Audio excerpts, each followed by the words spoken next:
Breakout हो चुका है, इसमें मतलब कोई डाउट नहीं है।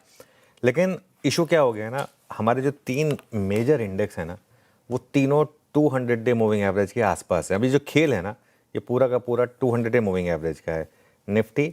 निफ्टी बैंक और निफ्टी आईटी तीनों जो है ना, या तो 200 डीएमए के ठीक ऊपर है। ये मंडे को दिखाया भी था, ये मैंने दिखाया था, मंडे की शुरुआत में दिखाया था बिल्कुल, या ठीक नहीं चाहिए। देखिए ये निफ्टी का चार्ट है।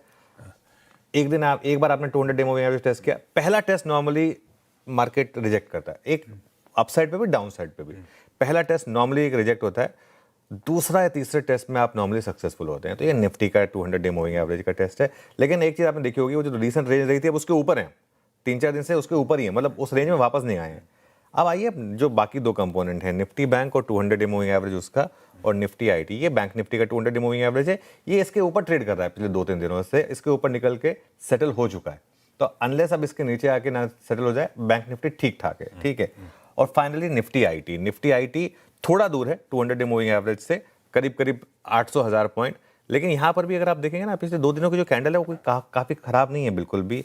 और आज ना मुझे एक सेंस बन रही है, वापस एक निफ्टी आईटी का दिन हो सकता है आज फिर से। उसका मेन कारण है, कल रात को अगर आप देखेंगे तो एएमडी की अगुवाई में चिप स्टॉक्स गिरे। सिर्फ एनवीडिया ऊपर था क्योंकि एलॉन मस्क ने कहा है कि हम सबसे ज़्यादा चिप्स उनकी यूज़ कर रहे हैं, लेकिन स्पेसएक्स खुद काफ़ी नीचे था, एएमडी काफ़ी गिरा, सैंडिस्क गिरा, ये सब गिरे हैं। और आज सुबह आप देखिए कॉस्पी, अब जब हम एशियन मार्केट की बात करते हैं ना, सबसे पहले आप कॉस्पी, सबसे ज़्यादा खून हमारा कॉस्पी ने चूसा था ना पिछले एक साल में। अब वो कॉस्पी की गिरावट देखिए, आज फिर से 4% कॉस्पी नीचे। ताइवान, निके, ये सारी जो मार्केट है ना, ये एआई वाली मार्केट जो होती है ना, वो है। नॉर्मली जब ये गिरती हैं तो थोड़ा सा एक मूव जो है ना वो आईटी में आता है।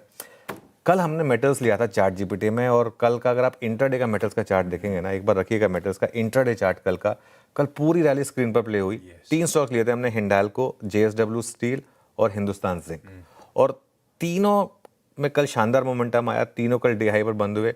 और मेरा मानना यह है कि जिन्होंने कल एंट्री लिया ना, कल तो मिला ही रिवॉर्ड, असली रिवॉर्ड उन्हें आज मिलेगा। आज इन स्टॉक्स में और मुझे लग रहा है कि तूफानी तेजी हो सकती है, ये आज भी चल सकता है। बिल्कुल सही है।